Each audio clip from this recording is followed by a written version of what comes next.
बिस्मिल्लाहिर्रहमानिर्रहीम, अस्सलाम वालेकुम। मैं सैयद इमरान शफ़क़त आपकी खिदमत में हाज़िर हूँ। इमरान खान साहब की एक ख्वाहिश और एक दावा, उसके लिए वो दावा कितना मतलब जायज़ है या वो दावा, उस दावे में कितना दम है, उसकी मिसाल देने के लिए वैसे तो माइकल जैक्सन जो है वो उसकी मिसाल दी जा सकती थी, लेकिन माइकल जैक्सन का कोई मुताबिकत नहीं है अपने इमरान खान साहब के साथ। उनकी मुताबिकत जो है वो शेन वॉर्न के साथ है। शेन वॉर्न जो है, मैं उनकी आपको मिसाल दूंगा कि वो क्या मुताबिकत है, वो क्या चाहते थे, हुआ क्या, और इमरान खान साहब क्या दावा करते हैं और क्या होगा। ये बात आपसे शेयर करनी है। और दूसरी बात ये कि इस वक्त तमाम की तमाम अपोजिशन और तमाम की तमाम जो इस्टेब्लिशमेंट है वो मिलकर क्या गेम कर रहे हैं और क्यों कर रहे हैं, और ये सब के सब जो हैं वो चाहते ना चाहते हुए बुनियादी तौर पर इमरान खान साहब को नई ज़िंदगी एक दे रहे हैं। और अपोजिशन मतलब ये कि उसकी इस काविश जो वो करने जा रही है, इसके नताइज सिर्फ एक सूरत में मुस्बत बरामद हो सकते हैं। अदरवाइज़ ये सारे का सारा जो प्लान है, ये पाकिस्तान की या ये सारी की सारी जो जद्दोजहद है, ये पाकिस्तान की इस्टेब्लिशमेंट को इसका फ़ायदा होगा और इमरान खान साहब को होगा। वो क्या है ये मैं आपको आगे चल के बताता हूँ, लेकिन एक ख़बर सुन लीजिए कि स्पीकर कौमी असम्बली जनाब असद कैसर साहब के वो जो जज्बाती नैरेटिव था उनका, वो जो जज्बातियत में वो कह रहे थे कि जनाब एक आलमी साजिश हो रही है, पता नहीं क्या हो रहा है और ब्ला ब्ला ब्ला। इमरान खान साहब की मोहब्बत में वो हर हद पर पार कर जाने के लिए तैयार थे, लेकिन उन्हें मशवरा क्या दिया गया है, मशवरा वसूलने क्या दिया गया, मशवरा उनको पार्लिमान की जो लॉ ब्रांच है उसने मशवरा दिया है कि मुनहरिफ अरकान को वोट डालने से दस्तूर के मुताबिक स्पीकर नहीं रोक सकते, ना हुकूमत रोक सकती है।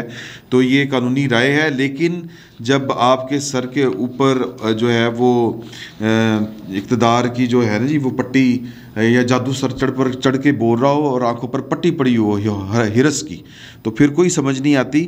तो जनाब अली आ जाते हैं शेन वॉर्न के पास और फिर वो एक छोटी सी एक मिसाल दे के आपको सीधा लेके चलेंगे। हम बात करेंगे कि ये सब मिलकर इमरान खान साहब की मदद कैसे कर रहे हैं और किस तरह जो ये सारी एक्सरसाइज है इसके नताइज मस्बत बरामद हो सकते हैं।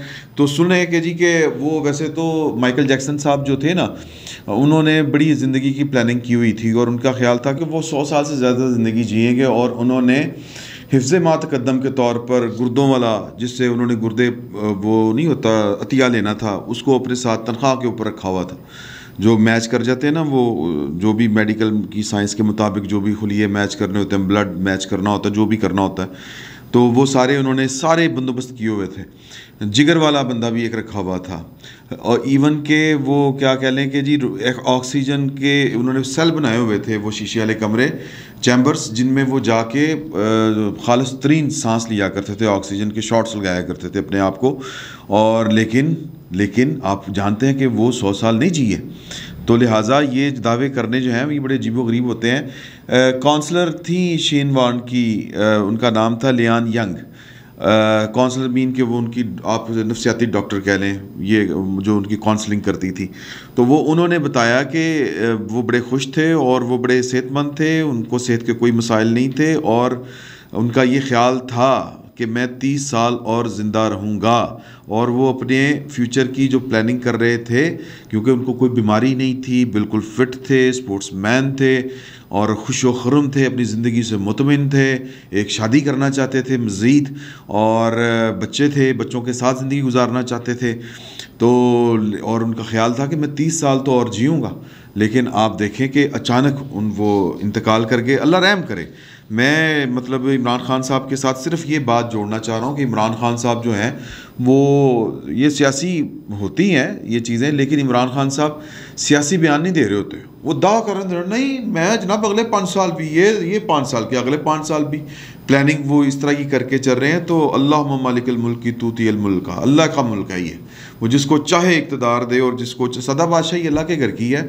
तो ये एक ज़िमनन बात मेरे जहन में आई थी कि इतने बड़े दावे नहीं करने चाहिए, बल्कि बात ये होनी चाहिए कि उनको कहना चाहिए कोशिश कर रहे हैं और कोशिश कर रहे हैं कि लोग जो हैं वो हमारे साथ जुड़े रहें और इत्तेहादी जुड़े रहें। हमारी पार्टी नहीं छोड़ के जाएगी, हमने किसी को तंग नहीं किया हुआ। इस तरह की बात करें, ये इस तरह के दावे बड़े अजीबोगरीब से होते हैं। मैं कोई जिसको कहते हैं ना मॉरल वो पुलिसिंग नहीं कर रहा या वो कोई लेक्चर नहीं कर रहा, एम ही एक ज़हन में बात आ गई थी। क्योंकि इमरान खान साहब है ना, मतलब वो भी बहुत आजकल जो रियासत मदीना की बातें करते हैं और अखलाकियात की बातें करते हैं, तो मेरे जहन में उस वजह से आई थी बात। तो ये मिल के सर हो क्या रहा है, मिल के हो ये रहा है कि इमरान खान साहब को एक लाइफ लाइन दी जा रही है और एक कह लें कि जो मनसूबा साज हैं पाकिस्तान में, जो पाकिस्तान में मतलब ये कि हर जिनकी असल में हुकूमत होती है और उनको बेसिकली किसी कोई ना कोई उस हुकूमत में एक ऐसा शरीक चाहिए होता है कि बस वो लोगों को बता सकें कि यार ये मतलब हुकूमत ये कर रहा है बंदा।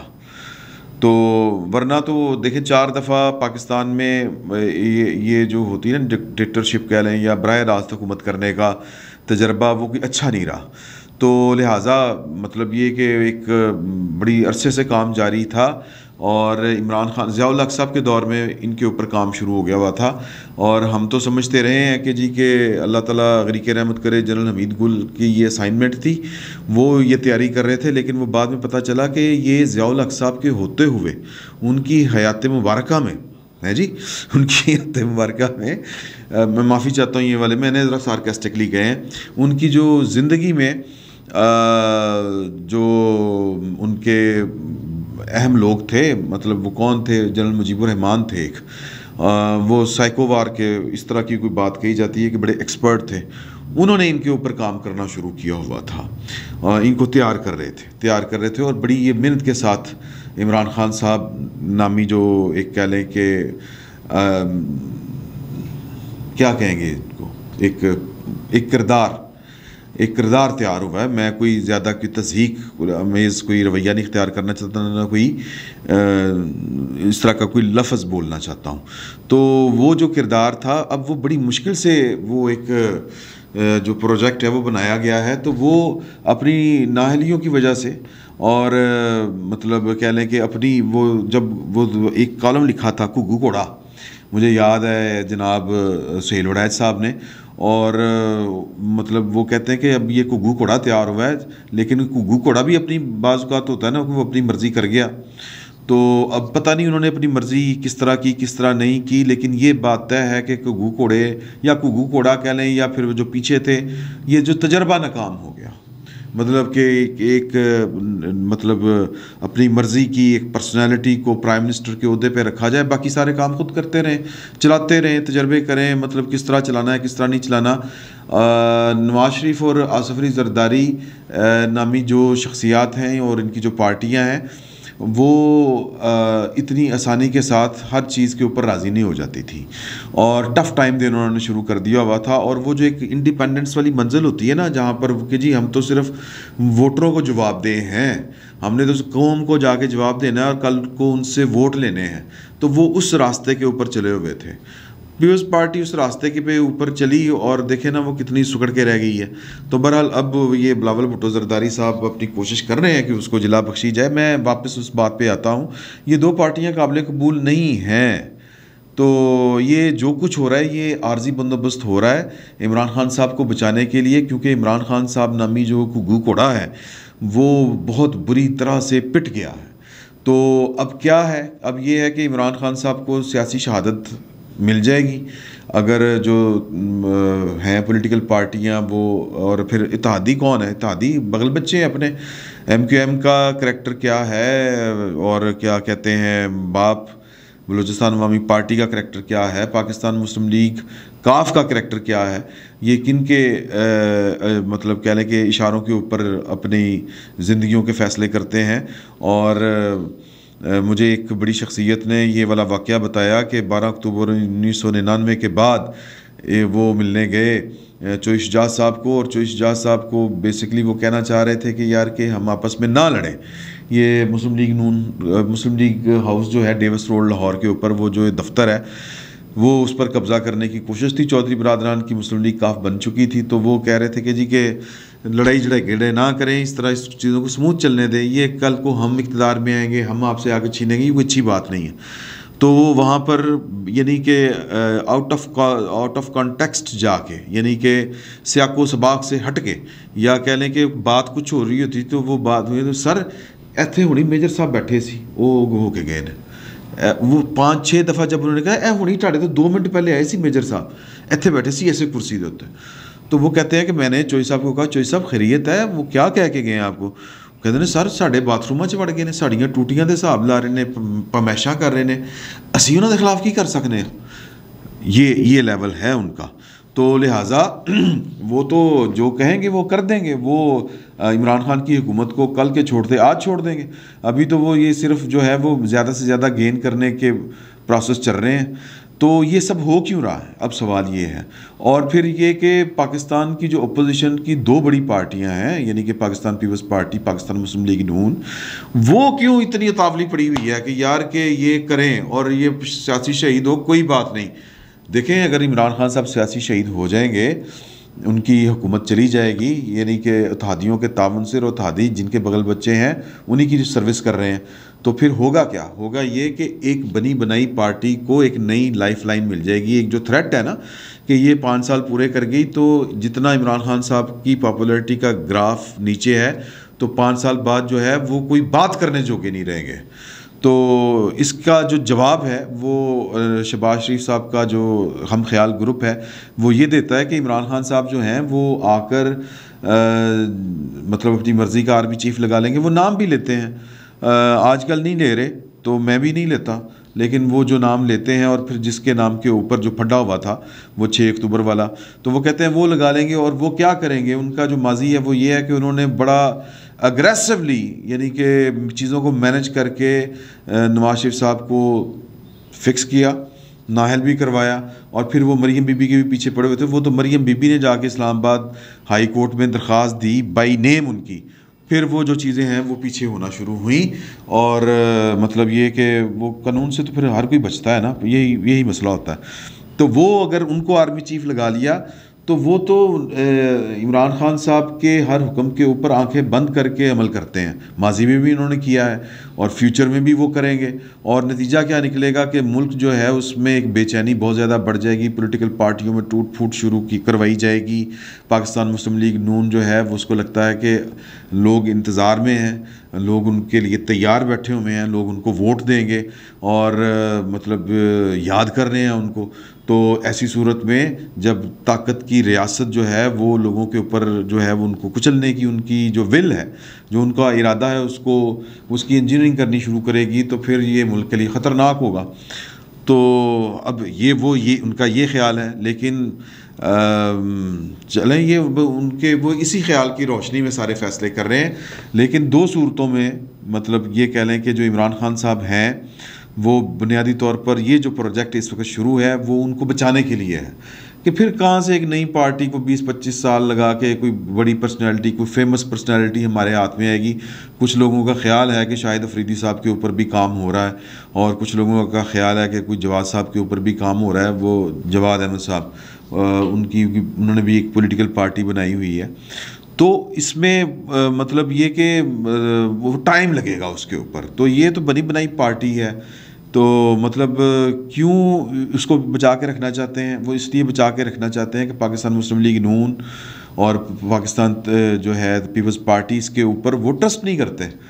और ये ट्रस्ट नून लीग के ऊपर तो खैर बेनज़ीर भुट्टो के साथ जो कुछ इस मुल्क में हुआ वो किसी से ढका छुपा नहीं है, और उनको जो सज़ा थी वो भुट्टो की बेटी होने की सज़ा थी। और भुट्टो का कसूर क्या था? मतलब ये कि वो उन्होंने पाकिस्तान के अवाम को पाकिस्तान की जो पावर पॉलिटिक्स है उसमें एक फ्रीक बना दिया था। वरना तो पहले ड्राइंग रूम में फैसले हो जाते थे बैठ के, पता ही नहीं होता था वज़ीर आज़म कौन बन रहा है। आपस ही बह के मतलब सारे ना रल मिल के तू है बन जा, जिसका ज़्यादा दाव चल गया वो हो गया। तो अवाम जो थे वो इसमें लाताल्लुक़ थे। भुट्टो का कसूर ये था कि उसने शरीक बना दिया है जी, शरीक पैदा कर देते, तो लिहाजा वो फिर सजाए मौत हुई उनको। तो नवाज शरीफ का कसूर ये है कि जिसके ऊपर सारी गेमें चल रही हैं वो गेम ख़राब करने चल पड़े थे, वो वाजपेयी को बुला के। तो पुरानी बातें हैं, वो खिद्दू फुलो रंगे तो लीरा ही निकलनी है। तो लिहाजा एक पार्टी को बचा के रखना है, ये दोनों पार्टियों के ऊपर ट्रस्ट नहीं है।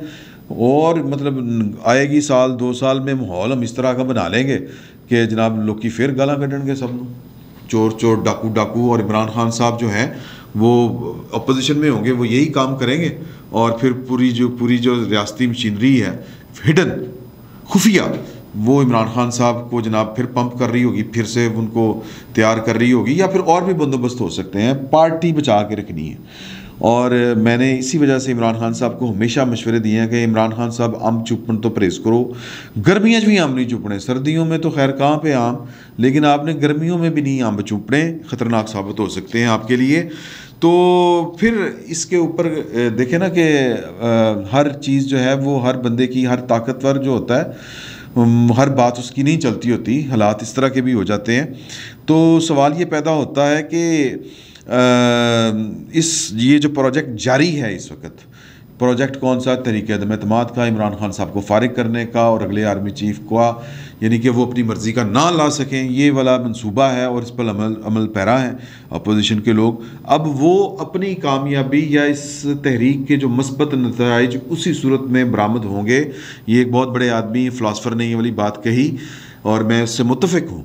उन्होंने कहा कि जी कि अगर ये तहरीक अदम एतमाद कामयाब करवा कर फौरी इलेक्शन करवा लेते हैं तो फिर क्या होगा, फिर उससे अलामती तौर पर ये चीज़ साबित होगी कि इन दो पार्टियों को सिस्टम से निकालने के लिए पूरी रियासती मशीनरी ने अपनी रेशा दवाइयाँ भी की, साजिशें भी की, पूरा जोर भी लगाया और ये पार्टियाँ दोबारा ना सिर्फ आईं बल्कि उनके तमाम मंसूबे को अनडू भी कर दिया। तो फिर ये जनाब अलामती तौर पर जो है वो बात अपना आप बनवाना और एक जो कहते हैं ना कि एक नफसियाती तौर पर अपनी फ़तह को तस्लीम करवाना, किन के आगे, अवाम के आगे नहीं। अवाम में से तो बहुत से लोग जो हैं वो इस तरह इस अंदाज से सोचते भी नहीं हैं। तो वो तो टमाटर आलू दाल रोटी का सोचते हैं और वज़ीर आज़म साहब कहते हैं मैं इनके रेट कम करने नहीं आया हुआ। वो तो ये उनके तो मसाइल ये हैं। तो ये किसके ऊपर साबित होना है, ये पाकिस्तान की इंटेलिजेंशिया पे साबित होगा और पाकिस्तान की ब्यूरोक्रेसी के ऊपर साबित होगा, इस्टेब्लिशमेंट के ऊपर एक दाग बैठेगी कि आपको हमने शिकस्त दी। तो जनाब अली ये सियासतदान अपना रास्ता निकालता है और नामुमकिन को मुमकिन बनाने की कोशिश करता है और इस वक्त जो वो वाले जो हैं मतलब पाकिस्तान की इस्टेब्लिशमेंट वो इमरान खान साहब की बका की जंग लड़ रही है। इमरान खान साहब की नहीं, वो अपनी बका की जंग लड़ रही है, वरना उनको फिर एक नए सिरे से एक नया कोई प्रोजेक्ट शुरू करना पड़ेगा जिसको बहुत देर लग जाएगी। तो इमरान खान साहब की सूरत में जो उन्होंने पार्टी बनाई है, हो सकता है इमरान खान साहब आगे पीछे हो जाए, नाअहल हो जाए या कुछ हो जाए, मुझे नहीं पता कि स्कीमें क्या क्या होती हैं। तो वो होती हैं, वो करने वाले करेंगे, लेकिन ये एक थर्ड पार्टी को सेफ करने का बेहतरीन तरीका है जिसमें इत्तेहादी तो उन्हीं के हैं, जिसमें अपोजिशन यानी कि दो बड़ी पार्टियां जिनको सिस्टम से आउट किया गया था वो भी इस्तेमाल हो रही हैं। तो अब वो पार्टियां, उनकी फनकारी ये है कि वो इनको इस्तेमाल करने की कोशिश कर रहे हैं और ये उनको इस्तेमाल कर जाएं, और उनको इस्तेमाल करने का एक ही तरीका है कि इमरान खान साहब फारिग हों, साथ ही असम्बलियाँ तहलील कर दी जाएं। देखें क्या होता है। आज बड़ी बड़ी मीटिंग्स हो रही हैं, उन मीटिंग्स पर फिर अगली नशिस्त में गुफ्तगू करेंगे। फिल वक्त इतना ही, बहुत बहुत शुक्रिया।